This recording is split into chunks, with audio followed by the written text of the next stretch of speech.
لا إله إلا الله وحده لا شريك له وأن محمدا عبده ورسوله. سبحانك لا علم لنا إلا ما علمتنا إنك أنت العليم الحكيم.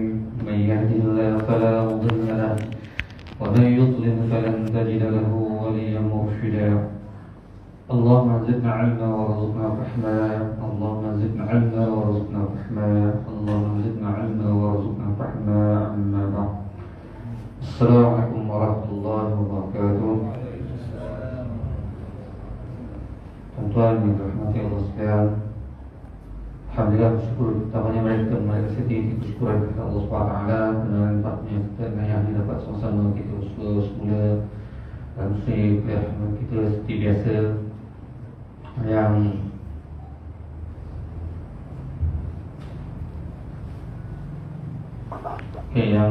yang sebulan sekali ya. Dalam sebulan sekali kita bertemu dalam membicarakan tentang kitab ya Mukhtasar Minhajul Qasidin karangan Imam Ahmad Ulama Al-Maqdisi, yang mana kita telah masuk pada bab yang kedua sebenarnya, iaitu rahsia bersuci dan solat serta yang berkaitan dengannya.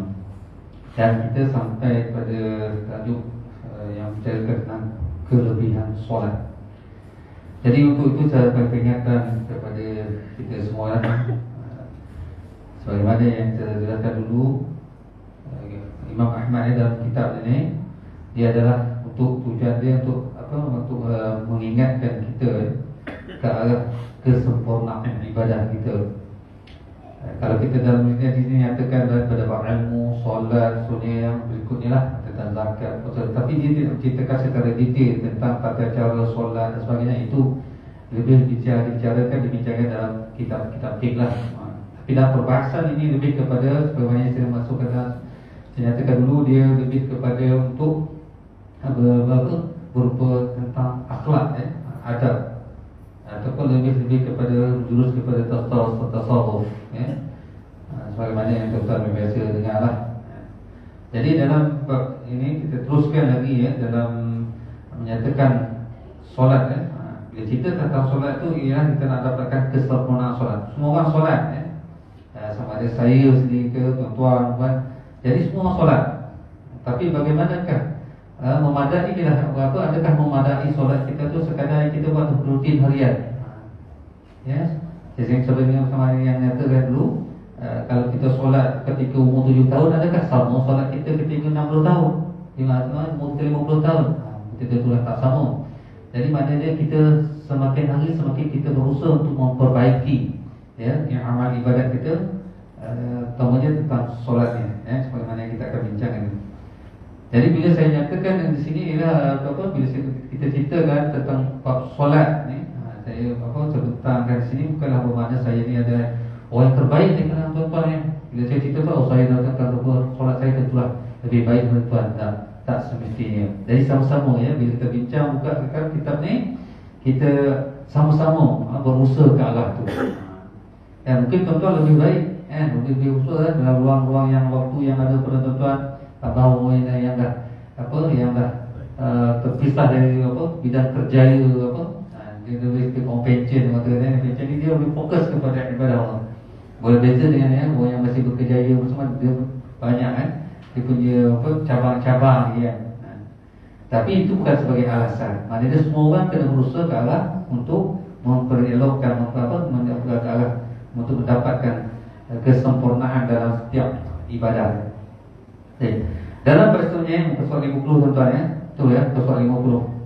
Kalau buku saya ni ada kata tuan-tuan dalam bab kelebihan solat. Kata saya yang saya kata di sini. Ada dalam bab buku tu dah. Ya dengar ya tak apa.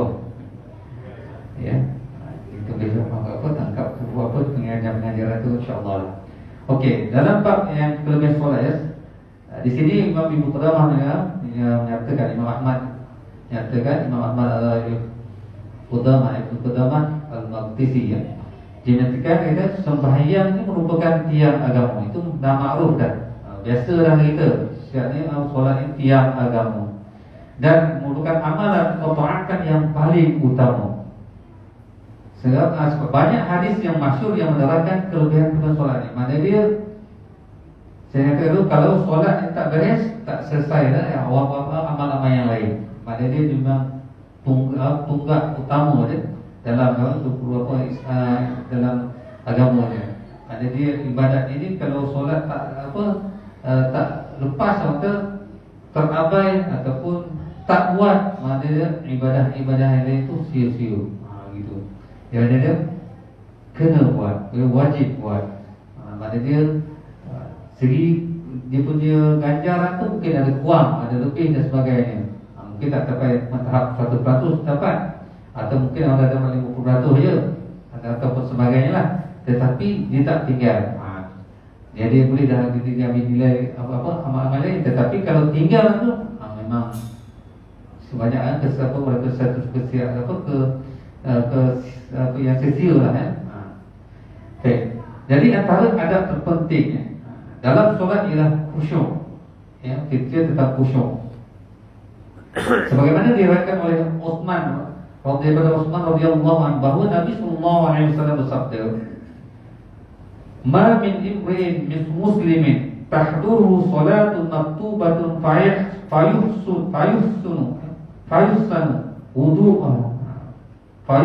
fayuhsanu wudu'aha wa khushu'aha wa ruku'aha illa kanat kaffaratan lima qablaha min adh-dhunubi ma lam yu'ti kabiratan wa dhalika ad-dahru kullah."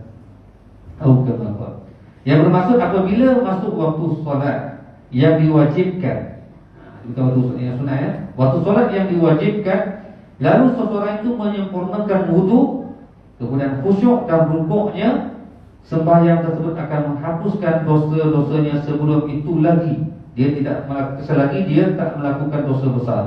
Begitulah untuk selamanya. Begitu juga Utsman meriwayatkan bahawa baginda bersabda, "Man shalla rak'atain la yuhaddithu fihi ma nafsahu ghufira lahu ma taqaddama min dzambi."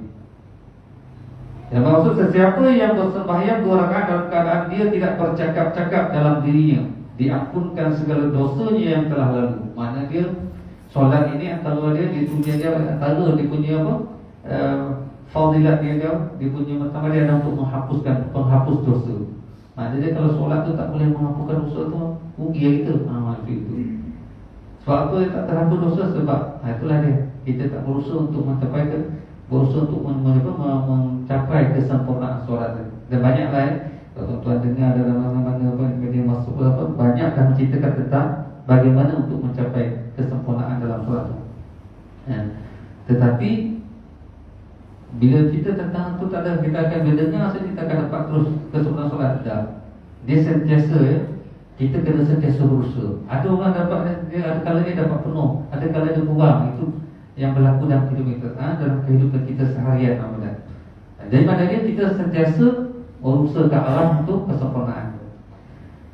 Begitu juga dalam Ibnu Zubair apabila Ibnu Az-Zubair Ibnu Az-Zubair ni Abdullah bin Zubair anak kepada Zubair Al-Awwam isteri dia Asma binti Abu Bakar Zubair ni menantu kepada Sayyidina Abu Bakar Siddiq. Jadi dia mendirikan sembahyang tubuhnya tidak bergerak-gerak kerana dalam keadaan khusyuknya seumpama sebatang kayu yang tegak. Ada begitu tuan tak capai belum sampai ke tahap tu lagi kita kan.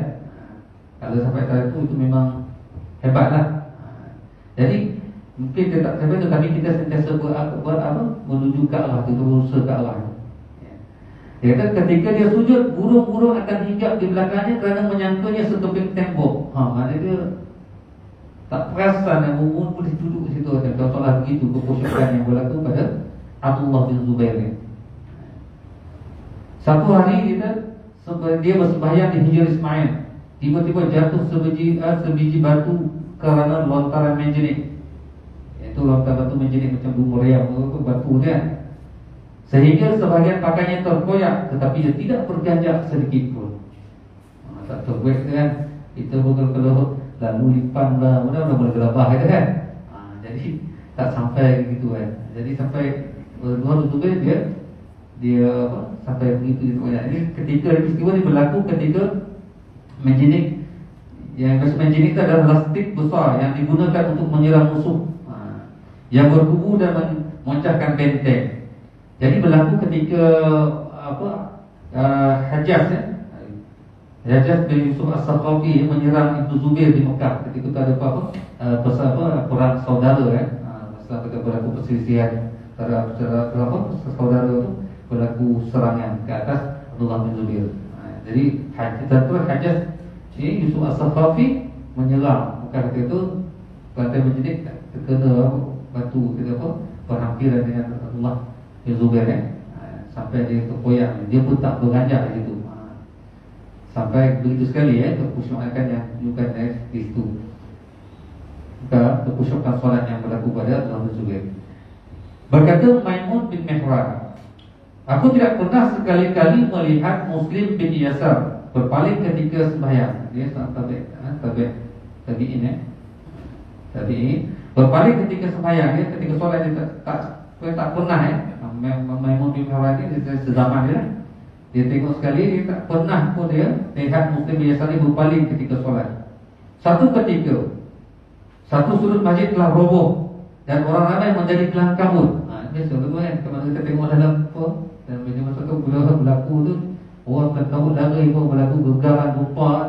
Tapi Muslim bin Yasar tidak lari gitu dia tetap tenang solat dan tidak berpaling sedikit pun.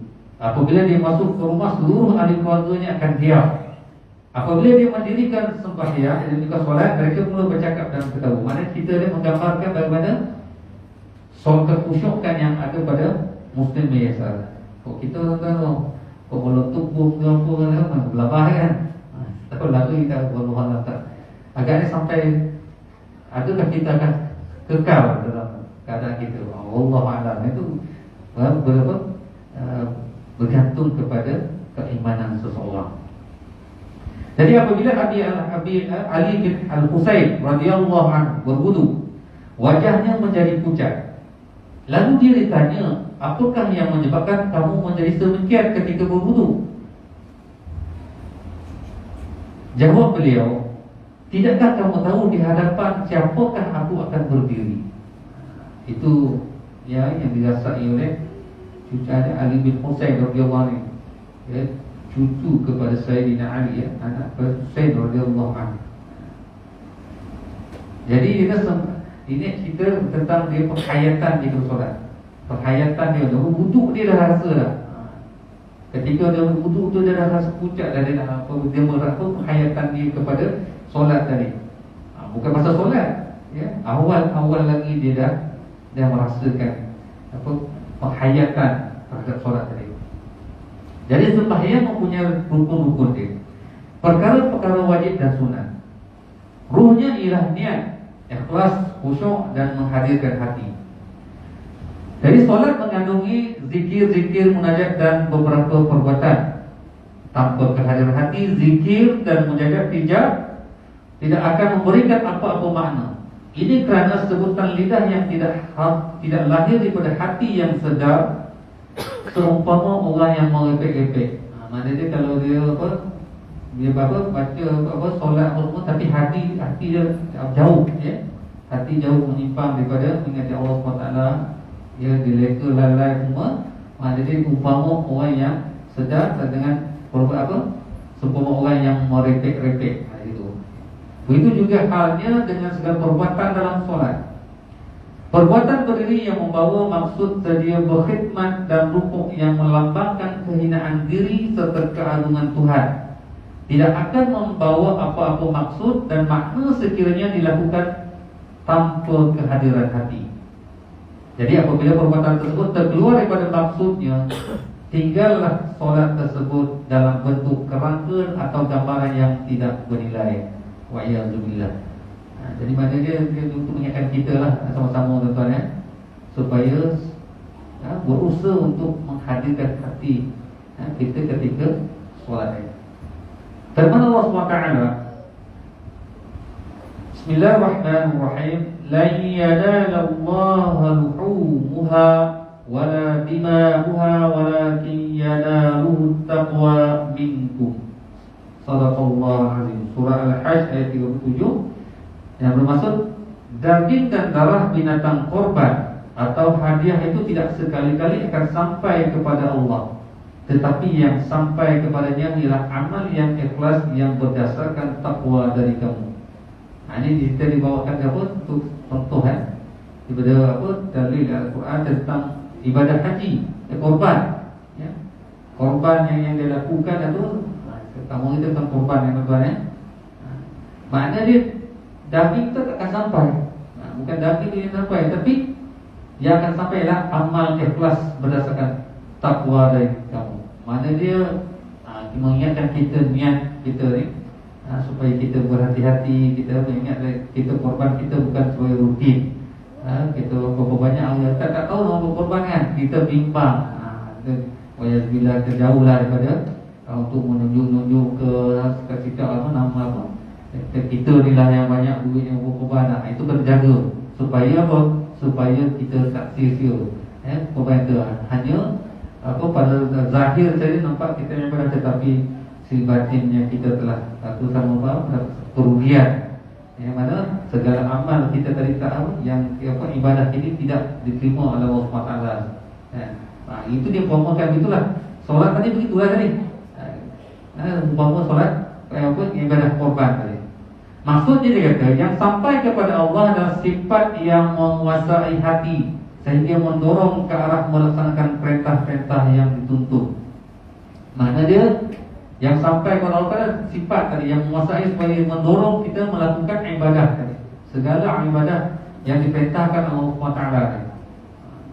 Jadi oleh itu kehadiran hati mesti berlaku ketika solat. Walau bagaimanapun Allah Allah maafkan kelalaian yang datang selepas daripada itu dalam keadaan yang tidak disengajakan, yang tak disedari. Karena kehadiran hati pada permulaan solat boleh menampung kelalaian yang berlaku kemudiannya. Ini kita mengingatkan dah solat tadi supaya kita tidak terjerumus pada orang yang sia-sia, yang rugi dalam amal ibadah. Jadi terdapat banyak makna dan pengertian yang tersirat ke arah menghayati solat tadi dengan sempurna. Antaranya dia pengertian tersirat ke arah untuk menghayati solat. Pertama ni adalah kehadiran hati sebagaimana yang kami telah sebutkan. Dia kata Imam Ahmad Kalamah sebut tadi. Dia kata makna di sini ialah mengosongkan hati daripada sebarang bentuk yang mengganggu. Apa yang mengganggu hati itu untuk apa? Untuk memfokus kepada solat. Dan jalan untuk mencapainya ialah dengan himmah. Apa itu himmah? Di sini diterjemahkan daya kemauan yang kuat. Kerana himmah yang kuat, kerana apabila kamu benar-benar mahu sesuatu, dengan sendirinya hati kamu akan ingat kepadanya. Kita nak apa supaya kita tak fokus kepada lain, tidak menyimpang daripada ibadah kita tadi. Fokus kita terhadap ibadah solat tadi, maka kena ada himmah. Oleh itu, rawatan yang berkesan untuk menghadirkan hati ia dengan menjuruskan himmah tersebut kepada solat semata-mata. Mana dia fokus dan himmah, kehendak yang kuat tadi mesti fokus kepada solat. Jadi kemampuan untuk menjuruskan himmah bukan mudah tuan-tuan, bukan senang kita nak menjuruskan himmah tadi, kehendak yang kuat tadi kepada solat semata-mata. Kenapa? Kadang-kadang dia kuat, kadang-kadang dia lemah. Ya, himmah kita kadang-kadang kuat, kadang-kadang lemah. Jadi semuanya ini bergantung kepada kuat atau lemahnya iman seseorang kepada hari akhirat dan sejauh mana dia memandang hina pada dunia. Ini tuan-tuan. Jadi kalau kita selagi mana kita bergelumang dengan kehendak dunia tadi, kita masih nampak hidup kita semakin hari sepatutnya semakin renggang dengan dunia tu. Tapi kalau semakin kita berusia, kita semakin kuat tarikan dunia tu. Itu yang menyebabkan kelemahan kepada iman ini. Sepatutnya semakin kita menginjak masa ke arah usia tadi, semakin dekat kita kepada Allah Subhanahu Wa Taala. Dan bila sedang kita rasa dekat itu dah, bila amal ibadat yang kita lakukan sepatutnya semakin mendapat tahap yang kesempurnaan dari dia, mungkin darjat dia, ganjaran itu lebih daripada yang sebelum-sebelumnya. Jadi maknanya iman dia tu kan bergantung pada kuat atau lemahnya iman. Kita bimbang ini kan, semakin usia kita semakin kita nakkan dunia, semakin nak, itu yang banyak berlaku. Ya. Jadi kita kena pupuk diri kita ke arah untuk supaya mengerenggankan hubungan kita dengan dunia. Bukan tinggalkan dunia, tetapi kita renggangkan sedikit demi sedikit sampailah kita akan kita akan fokus kepada kehidupan akhiratnya. Sampai begitu. Jadi apabila didapati hati kamu tidak hadir ketika solat, ketahuilah bahawa puncanya ialah iman yang lemah. Oleh itu berusahalah bersungguh-sungguh untuk memperkuatnya. Dan banyak cara tuan-tuan. Bila kita buat dalam bab iman nanti dalam bab iman, dia akan banyak cerita tentang bagaimana usaha kita untuk memupuk supaya iman kita itu bertambah kuat, bertambah dekat dengan Allah SWT. Sebab apa? Kalau dia akan lemahlah segala amal ibadah kan. Dan bila lemahnya iman, ini yang akan menjumuskan kita kepada dosa kepada Allah SWT dan ingkar atau maksiat kepada Allah SWT. Itu yang pertama. Yang kedua itu memahami makna bacaan.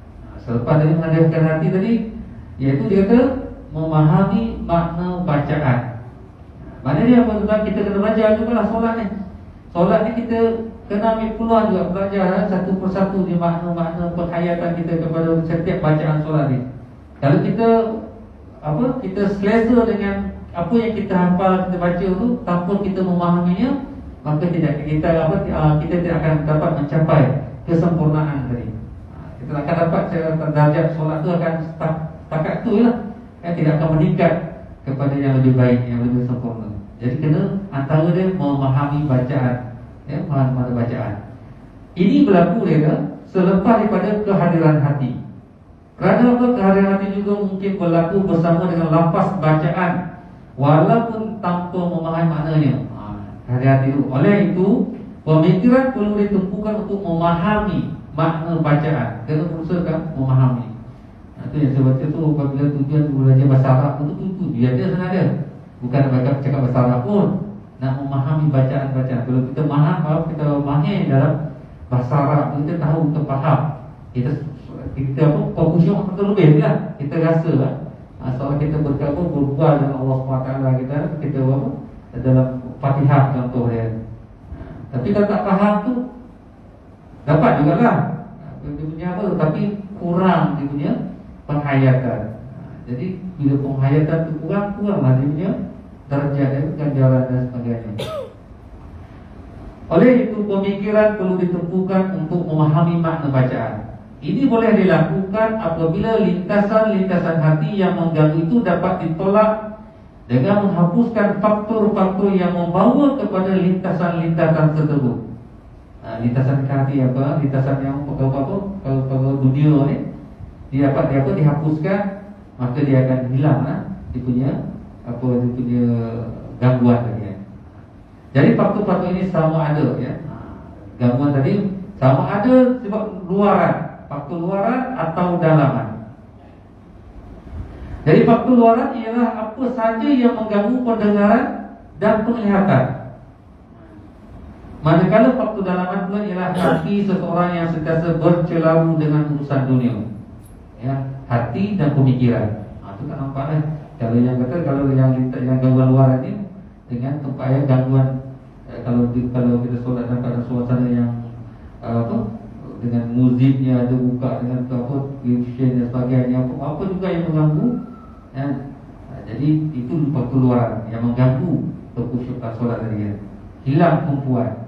Adapun yang dalam itu hati hati seseorang yang sentiasa bergelora dengan urusan dunia tadi. Pemikirannya mencabut berserabut pemikiran dia berserabut Banyak perkara yang dia tidak boleh menghilangkannya walaupun dengan pejam mata. Ada orang di pejam mata tu tujuan apa? Kalau dia nak hilang lah sesuatu dah tak juga. Sebab dia tak boleh dengan pejam mata kan. Kerana apa? Kerana dia apa? Ini kerana yang menipu hati dia sudah cukup untuk mengganggu dia. Dia lebih dahsyat daripada faktor zahir. Jadi faktor luaran ini boleh diatasi dengan menghapuskan segala perkara yang mengganggu, ya. Pendengaran dan penglihatan. Antara cara dia ialah dengan menghampiri kiblat. Itu kalau dekat kiblat kan. Melihat tempat sujud. Kalau kita jauh daripada kiblat, kita tempat sujud lah, ya. Melihat tempat sujud, mengelakkan kita diri dari bersembahyang, solat di tempat yang mempunyai ukiran dan tidak meletakkan sesuatu benda di sisinya yang boleh mengganggu kekhusyukan solatnya. Ini sebagaimana ya Nabi SAW selesai solat dengan memakai pakaian yang terdapat gambar-gambar bagi terus tanggalkan dia dan bersabda, innaha al-hadni anifa an solati. Sesungguhnya ia telah menggangguku dari sembahyangku sebentar tadi. Maksudnya dia telah suka pakai itu main peranan juga kan. Karena kita pakai baju macam-macam apa semua kan mengganggu, tak mengganggu kita, mengganggu orang lain. Itu maksudnya dia itu sebab solat dia satu warna yang tak yang tidak mengganggu. Bukan warna, tapi kalau warna yang menyala pun ganggu juga. Dia tengok yang sesuai kan dalam ibadah. Maksudnya dia kita dia Rasulullah dia akan hilangkan kalau depan ada gambar apa kan tepikan ketepikan. Itu tentang solat ya. Begitu juga dalam solat solat gambar itu kita tengok juga lah.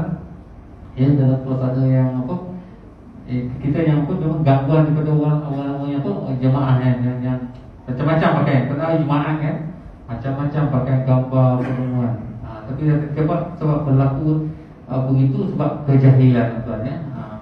Nak beribadat tapi tak nak belajar. Itu masalah dia. Dia kena belajar juga untuk ilmu. Sebagaimana yang dia dititik beratkan pada dekat awal pembahasan kitab ni kan. Itu faktor luaran. Adapun peraturan dalaman pula dapat diatasi dengan berusaha memaksa diri menumpukan perhatian kepada bacaan. Itu saya kata tadi, memahami bacaan, berusaha untuk kita tengok terjemahan tu, mengingat di terjemahan apa tadi supaya kita faham dalam solat sehingga tiada ruang kepada unsur lain untuk mengganggu. Jadi dia hendaklah bersiap sedia melakukannya sebelum solat. Sebelum solat tu sebab azan saja tu ketika itu kita dah fokus. Azan tu kita dah fokus pada azan tadi. Itu yang ada satu hukumnya makruh bila azan berbual-bual semua. Sepatutnya azan tu dengar siap dah untuk solat sunat. Supaya supaya hati terhadir. Kita berusaha ke arah solat. Kita kena perbaiki supaya tidak lagi berlaku kita pada azan tu kita masih lagi dalam berupaya melainkan mereka benda tu mustahak ke apa kan, itu lain ya. Tapi kalau benda-benda yang tak sepatutnya yang boleh kita hindari semua tak perlu. Kita terus dengan azan dan terus solat solat sunatan. Untuk menghadirkan diri kita solat wajib tadi. Itu ya adab-adab yang ditetapkan oleh para ulama. Jadi dia hendaklah bersiap sedia melakukannya sebelum bersembahyang dengan menjaga segala bentuk gangguan. Bersungguh-sungguh mengosongkan hatinya, menyegarkan ingatannya pada hari akhirat dan juga keadaan bahaya yang akan dihadapi apabila berdepan dengan Allah SWT. Itu cara-cara untuk kita untuk menghadirkan diri kepada Allah SWT. Maknanya kita sentiasa ingat perkara tersebut ya. Bila berdepan Allah SWT kita ingat kepada hari akhirat ya. Seberapa dia punya ancaman-ancaman yang akan dihadapi apabila berdepan dengan Allah SWT dan azab yang menggurunkan. Sekiranya pemikirannya masih tidak tenang walaupun setelah melakukan itu semua, hendaklah dia menyadari bahawa ia sebenarnya masih berfikir mengenai apa yang menjadi keinginan nafsu dia. Dan cuba usaha dah semua ada macam-macam cara kita nak cuba menghayati tentang hari akhirat tadi, azab Allah Taala. Tapi tidak berlaku juga, masih lagi terganggu, masih lagi tak boleh fokus besar, maka kita sedar bahawa masih ada lagi kita keinginan nafsu. Ada perkara yang menjadi keinginan nafsu. Justru dia hendaklah meninggalkan segala keinginan nafsu dan memutuskan segala bentuk gangguan luar. Jadi apabila sesuatu penyakit telah berakar umbi, dia hanya dapat diubati dengan ubat yang kuat. Kalau kita berakar kalau ketika awal tu mungkin boleh diatasi untuk yang biasa mungkin kalau demam mungkin kena flu ke apa Tapi kalau penyakit yang dah teruk ni, yang dah berakar umbi, dia perlukan ubat yang kuat. Jadi apabila penyakit itu menjadi kuat, dia akan bermain tarik tali dengan orang yang bersolat sehingga ke akhirnya. Jadi keadaannya samalah seperti orang yang berada di bawah satu pohon yang ingin menenangkan fikirannya.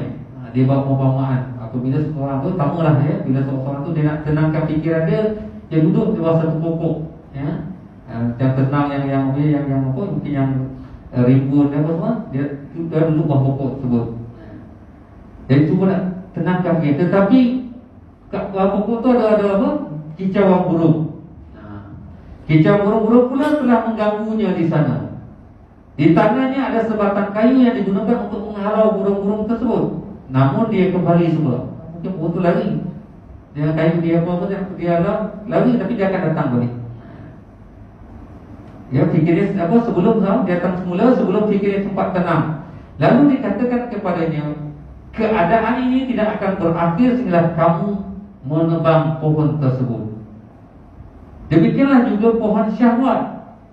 Di sini umpama tadi ini pohon syahwat, pohon yang mengganggu ni, pohon yang tempat nak ditenangkan, ada tempat gangguan ni, kicauan burung. Jadi kalau tebang pohon tu, umpamanya begitulah.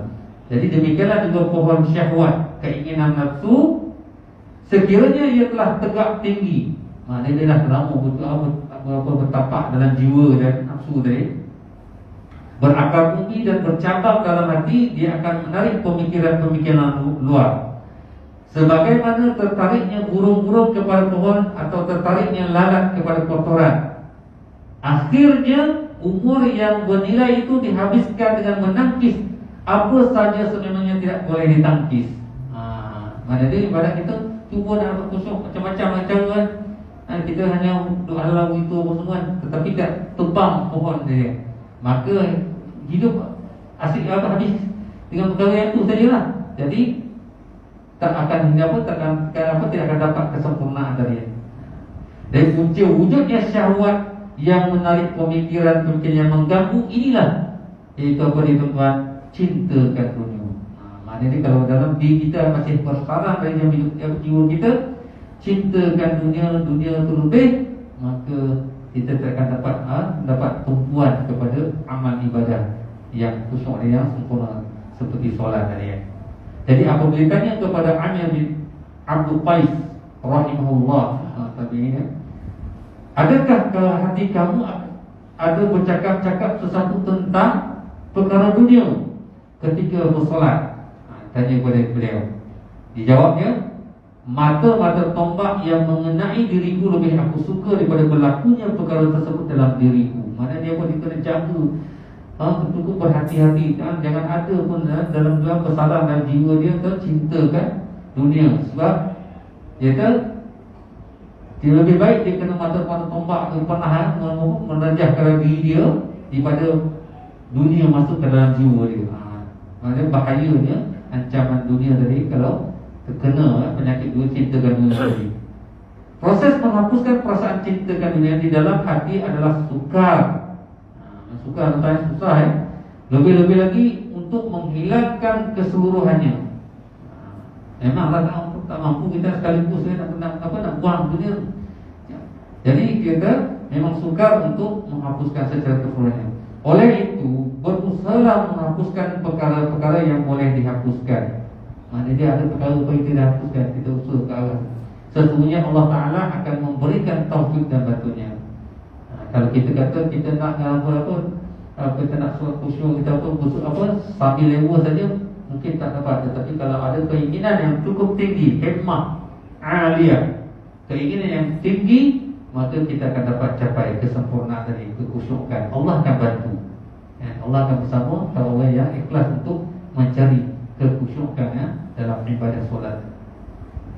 Itu yang kedua. Yang ketiga, dia kena merasai keagungan dan kehebatan Allah Subhanahu Wa Taala.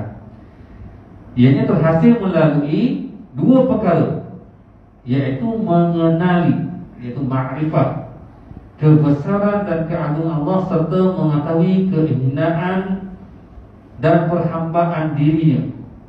Kedua-dua makrifat ini akan menghasilkan sifat rendah diri dan khusyuk depan Allah SWT. Dari situ akan timbul perasaan mengharap, hasil daripada perasaan takut kepada Allah. Orang yang takut dan gerun kepada seorang raja akan merasa bimbang terhadap kemukaannya. Kita kan bimbang kalau takut. Seorang yang takut pada raja, dia takut, dia bimbang terhadap kemukaan Allah SWT. Kita umpamanya macam itu. Kalau ikut seorang raja, dia tak takut, bimbang, maka dia akan mengharapkan kebaikan daripadanya. Begitulah kita sekarang sebagai hamba kepada Allah SWT mesti mengharapkan, rasa takut dan mengharapkan sesuatu kepada Allah SWT. Jadi orang yang solat seharusnya mengharapkan ganjaran pahala. Bukan kita niat apa, jangan salah gitulah. Kita niat apa, kita solat dapat pahala. Tak betullah. Tapi kita mengharapkan ganjaran tu, dorongan supaya kita sentiasa dapat. Bukan kita maknanya kita solat tu dapat satu tu nak ganjaran tu, nak ganjaran. Dah. Tapi kita mengharapkan, dia berbeza antara niat kerana dapat pahala tadi dengan mengharapkan ganjaran Allah SWT. Itu sebagai dorongan untuk apa, sentiasa kita dapat kesempurnaan dalam ibadah tadi. Orang yang bersolat seharusnya mengharapkan ganjaran pahala sebagaimana dia bimbang jika keduanya akan mendatangkan kesesaan. Untuk apa? Supaya kita tidak diseksa Allah SWT. Tentulah kita mengharapkan ganjaran pahala sebab untuk menghapuskan dosa-dosa tadi. Jadi seseorang yang solat perlu menghadirkan hatinya pada setiap perkara yang berkaitan dengan solat. Apabila dia mendengar azan, ini kata kita sama-sama lah, hendaklah dia bayangkan seolah-olah ia adalah seruan pada hari kiamat. Bila dengar azan, dia mesti apa? Dia menggambarkan itu adalah seruan pada hari kiamat. Dan dia bersungguh-sungguh untuk menyahutnya agar dia tidak ada, dia dapat mengetahui bagaimanakah dia akan dilayat dan keadaan tubuh badannya ketika hadir menyahutnya. Jadi apabila dia menutup aurat, dia hendaklah menyadari bahawa tujuan sebenarnya ialah menutup segala keaiban badannya daripada makhluk lain. Dia kena rasa begitu. Tetapi di waktu yang sama dia hendaklah mengerti bahawa aurat batin dan rahsianya yang buruk tetap diketahui oleh Allah Subhanahu Wa Taala. Tiada apa yang boleh menutupnya daripada pengetahuan Allah Taala. Namun begitu segala keaiban ini dapat ditebus dengan perasaan menyesal, malu dan takut. Jadi dia kena hadirkan diri perasaan takut kepada Allah Taala, malu dengan Allah Taala. Mesti ada sentiasa kita merasakan begitu. Kalau tak ada perasaan begitu, menyesalnya, malu, takut, kita biasa solat tu, dia akan jadi solat sebagai rutin harian. Jadi bila kita rutin harian tu, itu yang kadang-kadang kita tak merasakan kemanisan dalam solat tu. Biasa je kan. Itu sebab ada orang solat ni, solat tapi maksiat buat juga. Itu yang sebab dia solat tu ada jadi rutin. Solat apa semua, tapi berlaku juga maksiat dan kederhakaan kepada Allah SWT. Dan kita kena muhasabah dan cek balik kan, kenapa berlaku begitu. Dan tidak seharusnya kita membiarkan keadaan itu berterusan. Mesti kita kena usahakan untuk mendapatkan kembali penghayatan, untuk menghayati semua dan kita merasai kemanisan dalam ibadah. Jadi apabila menghadap kiblat, bermakna ni dia punya ukuran tadi bagaimana kita menghayati. Apabila menghadap kiblat bermakna dia hanya berpaling menghadap wajahnya ke arah Baitullah. Jadi kita Baitullah jauh kan, di muka. Tetapi bila kita menghadap tu, kita seolah kita menghadapkan wajah kita kepada Baitullah, tidak kepada yang lain. Memalingkan hati kepada Allah adalah lebih utama. Memalingkan hati, mengarahkan hati kepada Allah SWT lebih utama daripada itu. Jadi wajahnya tidak akan menghadap ke arah kiblat kecuali dengan meninggalkan arah yang lain. Begitu juga hati, dia hanya akan tertuju kepada Allah dengan memalingkan dari segala perkara-perkara yang lain. Jadi maknanya itu cara untuk kita mendapatkan satu kesempurnaan dari kita bahawa usaha untuk meningkatkan dari perhayatan kita kepada Allah SWT dalam solat kita. So kata seruan disuruh kepada oleh Imam Ahmad, dia kata, wahai orang-orang yang bersolat, ketika kamu bertakbir, janganlah lidah kamu berkata sesuatu yang bercanggah dengan hati kamu. Apabila di dalam hati kamu ada sesuatu yang lebih besar dari Allah, ini bermakna kamu telah berbohong. Kita kena rasa itu. Bila kita rasa kita mengucapkan Allahu Akbar, tapi dalam hati kita ada yang lintasan yang mana kita telah berbohong dengan Allah Subhanahu Wa Taala. So kita kena berusaha tuan memang sukar memang payah untuk mendapat tahap sebegitu untuk terfokus, tetapi dengan usaha kita yang gigih, yang betul-betul, insya-Allah Allah akan bantu dan tunjukkan jalan dia. So berjaga-jagalah kamu daripada menjadikan hawa nafsu itu lebih besar daripada Allah. Kerana ini boleh berlaku apabila kamu lebih mengikuti kehendaknya daripada mentaati Allah. Apabila kamu membaca a'udzubillahi minasyaitonirrajim, ia berarti kamu meminta perlindungan dengan Allah. Kita baca a'udzubillahi minasyaitonir, kita hayati itu kita dah faham makna dia. Itu mudah kita untuk memahaminya. Dan namun apabila hati kamu tidak berlindung dengannya, ucapan kamu itu adalah sia-sia. Kalau kita boleh berlindung, boleh bergantung kepada perlindungan makhluk, maka maknanya kita telah berbohong. Maknanya ucapan kita ketika dalam solat kena sama dengan ucapan kita di luar solat. Maknanya kita amal kita punya amal tadi tidak tanduk. Kita tadi mesti perilaku kita mestilah bertepatan dengan apa yang kita ucapkan tadi Jadi ucapan kamu itu adalah sia-sia. Sia-sia kalau auzubillahi minasyaitonirrajim, tapi kita masih lagi takut kepada makhluk. Payah nak capai itu. Kadang-kadang kita tak sedar kita kadang kebimbangan kita itu lebih daripada kita takutkan Allah SWT. Cubalah pahami setiap ayat yang dibaca dan hadirkanlah kepahaman itu ketika membaca. Alhamdulillahi Rabbil Alamin. Segala puji tertentu bagi Allah, Tuhan yang memelihara mentadbir setiap alam. Al-Fatihah. Jadi hayati kelembutan Allah kepada hamba-Nya ketika membaca.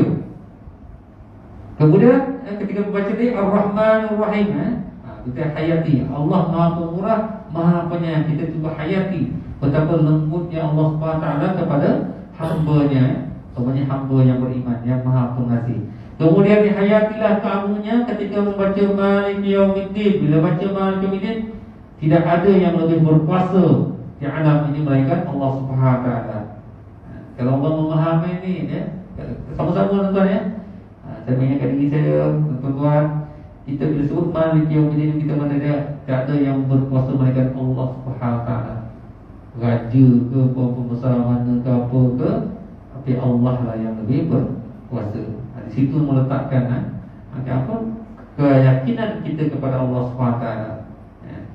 Kita memahami dia, membaca Malik Yaumiddin, yang menguasai pemerintahan, hari pembalasan akhirat. Begitulah tentunya ketika ayat-ayat yang lain. Diriwayatkan bahawa ketika Zurarah bin Awfa radhiyallahu anhu membaca firman Allah, Bismillahirrahmanirrahim, fa idza nuqira fin naqur. Dibaca dibaca ayat ini, kita kerana apabila telah ditiupkan sangkal, termasuk ayat itu surah Mudaththir ayat 8, beliau jatuh tersungkur. Tingginya maka tuan keadaan Abu Zurarah meninggal dia. Dibaca ayat itu, beliau jatuh tersungkur dan mati. Ini kerana dia dapat menggambarkan benda merasai suasana tersebut sehingga memberi kesan kepada dirinya yang menyebabkan kematian dia. Itulah tuan-tuan tahap begitu beliau menghayati. Ketika kamu rukuk, hayatilah perasaan tawaduk, dan ketika sujud, jiwailah perasaan bertambah hina Ini kerana kamu telah meletakkan diri kamu di tempatnya yang sebenar, yaitu mengembalikannya kepada asal usul kejadian. Apabila sujud ke tanah, seterusnya pahamilah makna-makna zikir yang dibaca dengan penuh perasaan. Bila sujud ke tanah, kita sedar bahawa kita di asal itu dijadikan daripada tanah tadi, asal kita kembali kepada unsur kejadian kita, asal unsur kejadian. Ketahui bahawa menunaikan solat dengan syarat-syarat dalaman inilah punca yang boleh menyelamatkan hati daripada berkarat dan juga menghasilkan cahaya. Dengan itu kamu akan merasai kebesaran Allah yang disembah dan meneliti dan segala rahsianya. Hanya orang yang berilmu saja yang mampu memahaminya. Manakala orang yang bersolat dari segi zahir sahaja tanpa menghayati makna yang tersirat daripadanya, dia tidak akan merasai semua perkara tersebut, bahkan pula tidak percaya ianya boleh berlaku. Ini tuan perlunya kita kepada penghayatan solat, menghadirkan diri hati, kemudian kita merasakan kebesaran, merasai keagungan dan kehebatan Allah SWT. Dan tentunya kita kena memahami makna bacaan. Itu cara untuk kita supaya solat kita sentiasa meningkat, berubah daripada satu tahap ke satu tahap yang lebih baik, tuan. Jadi itu apa untuk malam ini, tuan, setelah kongsian kita bersama. Jadi mudah-mudahan apa yang kita tadi sama-sama kita laksanakan, kita cuba usahakan, tuan. Dan apa yang saya nyatakan tadi yang kemudian oleh Imam Ibu Ahmad tadi, Ibu Karamah, adalah sekadar mengingati diri saya sendiri khususnya dan untuk umumnya kepada tuan-tuan. Sama-samalah kita ambil pengajaran, insya-Allah. Jadi kita akan sambung untuk sedia akan datang dalam adab-adab solat hari dan hari Jumaat, insya-Allah. Aku liqouli hadza wa astaghfirullah lakum. Wassalamualaikum warahmatullahi wabarakatuh. A'udzu billahi samil alim syaitanir rajim. Bismillahirrahmanirrahim. Alhamdulillahirabbil alamin wassalatu wassalamu ala asyrofil anbiya'i wal mursalin wa ala alihi wa sahbihi ajma'in. Allahumma innaka ta'lamu anna hadhihi al-quluba qad ijtama'at 'ala habbatik wa iltaqat 'ala ta'atik wa tawahhadat 'ala ta'atik wa ta'ahhadat 'ala nusrati syari'atik fawasiq lahum marabitataha wa muddaha wa hdiha subulaha واملأها بنورك الذي لا يخفو واشرح صدورها في الإيمان بك وجميل التوكل عليك يا بمعرفتك وأنسها على الشهادة في سبيلك إنك نعم المولى ونعم النصير. اللهم آمين اللهم آمين. وصل اللهم على سيدنا محمد النبي الكريم وعلى آله وصحبه وسلم تسليما كثيرا. سبحان ربك رب العزة عما يصفون والسلام على المرسلين والحمد لله رب العالمين. الله أكبر.